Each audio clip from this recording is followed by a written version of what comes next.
Bientôt Halloween, on va coudre un chapeau de sorcière en 15 minutes et 2 coutures. Donc super facile, même si vous savez à peine vous servir de votre machine à coudre ou si vous cousez à la main.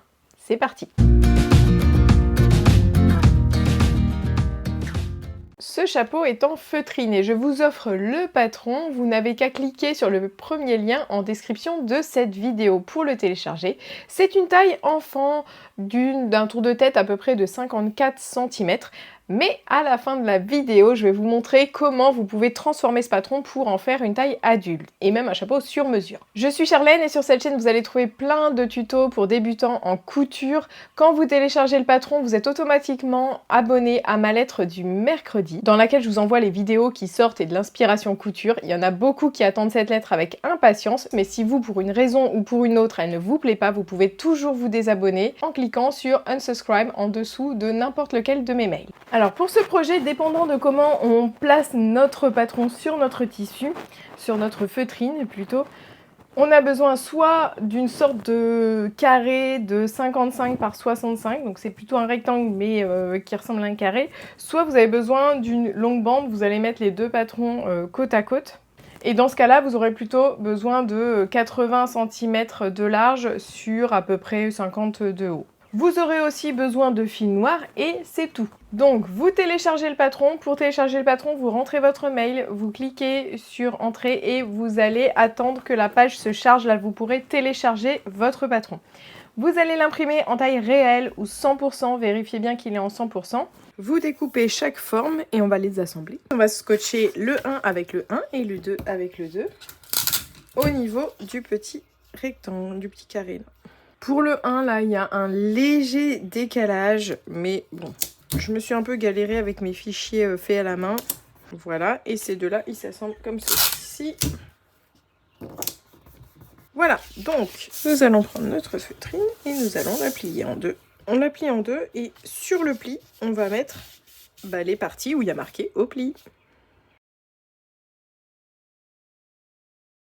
J'ai oublié de préciser que ça, c'est la ligne où on va coudre. On laisse les ciseaux en contact avec la table et on ne les referme jamais entièrement. Ça, c'est pour avoir une ligne de couture droite sans décrocher. Ici, on va mettre des repères en faisant des petites encoches de 7-8 mm au niveau du pli et au niveau du milieu, là où on a scotché le patron. Ces repères marquent les quarts du cercle. On replie et là, c'est cette partie-là qui sera au pli.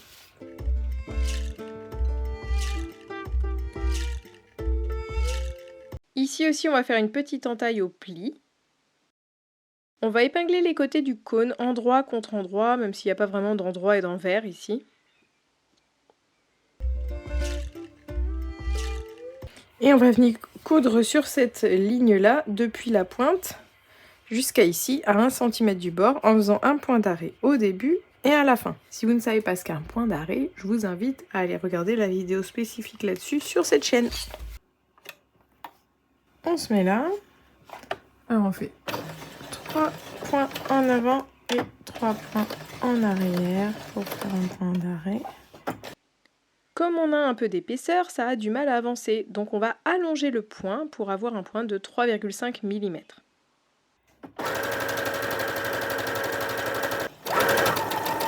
Si vous ne savez pas comment coudre droit, j'ai fait une vidéo aussi là-dessus pour bien rester aligné au niveau des pieds de biche. À la fin, on fait un point d'arrêt.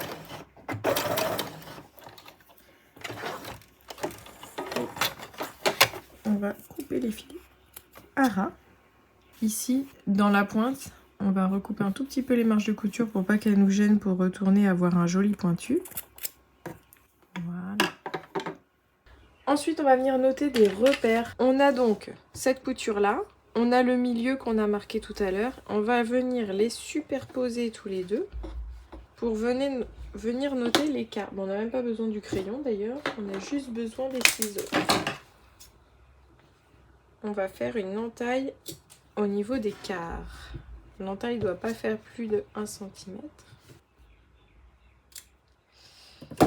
Donc ensuite, on va prendre notre chapeau pointu, on va le mettre sur l'endroit. On va le retourner sur l'endroit. Et ensuite, on va venir faire correspondre nos repères ici.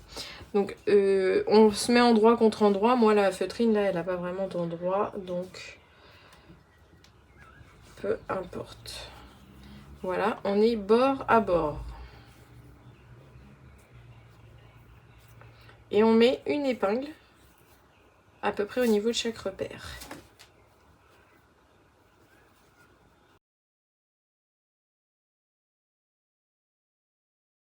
Vous allez remarquer qu'entre les deux repères, il y a toujours un tissu plus long que l'autre. Donc pour nous faciliter l'épinglage bord à bord, je vous conseille de faire 2 entailles de 8 mm entre chaque repère sur notre bord de chapeau. Ça va lui permettre d'épouser davantage le cône et on pourra épingler à 1 cm du bord.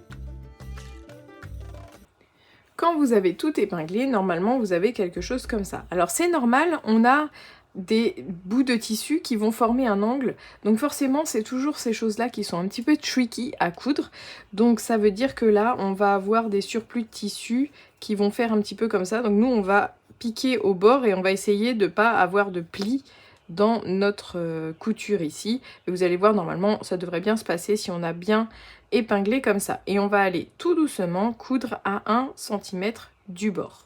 Ici j'enlève le bras mobile de la machine, ça va me permettre vraiment de pouvoir mettre mon cône tout autour de la zone où je couds. Notre point est toujours d'une longueur de 3,5 mm. On ne fait pas de point d'arrêt parce qu'on va revenir coudre sur ces premiers points à la fin. Cousez bien à 1 cm, allez doucement, gardez bien les tissus bord à bord et écrasez la ligne de couture pour ne pas former de plis.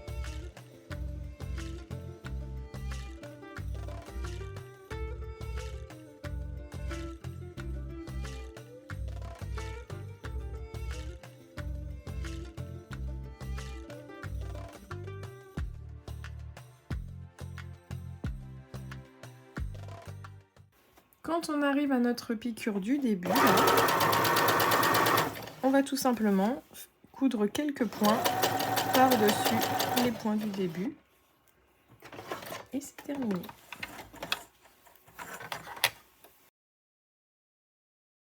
On coupe les fils à ras. Et votre chapeau est terminé. Ok, et maintenant pour une taille adulte, on fait comment? Là, vous allez avoir besoin d'un tout petit peu de matériel. Vous allez avoir besoin d'une grande feuille. Moi, je prends du papier recyclé en rouleau que je trouve à Super U. Vous allez avoir besoin de votre patron, d'une règle et d'un compas. Crayon, gomme, etc. Et on va venir tracer notre patron. Pour un chapeau sur mesure, mesurez votre tour de tête. Le mien faisait 56 cm. Et arrondissez toujours au-dessus, même pour les calculs qui vont suivre, pour avoir un petit peu de marge. Le diamètre de mon cercle ici, ce sera 56 divisé par pi. Ça fait 56 divisé par 3,14 environ, et ça fait 17,8 cm. Et on peut arrondir à 18 cm. Donc ça c'est mon diamètre, 18 cm. Attention, là je vais partir d'ici parce que ça c'est ma ligne de couture. Je vais diviser 18 par 2, ça fait 9 cm pour trouver le centre de mon cercle. Le 9, il est ici. Donc là,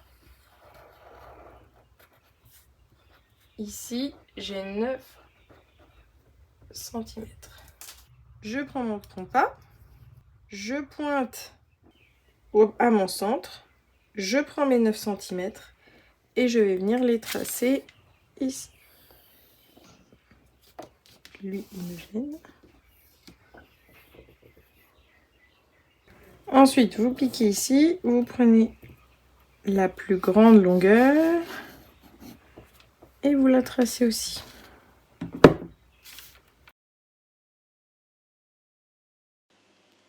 Puis je retrace la marge de couture à partir du premier demi-cercle violet que j'ai tracé.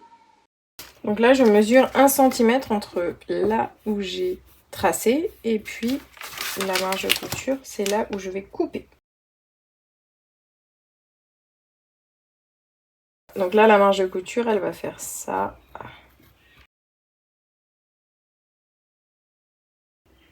Et ça.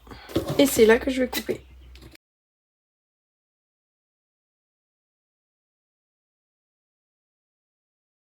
Pour celui-ci, c'est un petit peu plus simple. Parce que ça, c'est la moitié de notre tour de tête. Là, ça faisait 27. Comme mon tour de tête est égal à 56 cm, 56 divisé par 2, ça va me faire 28. Elle fait un petit peu plus de 27 cm. Donc moi, ce que je vais faire, c'est que je vais rajouter 1 cm. Donc la ligne de couture va venir jusque là.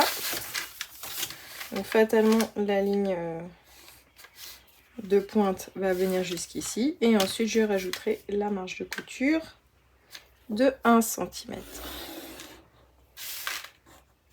Voilà.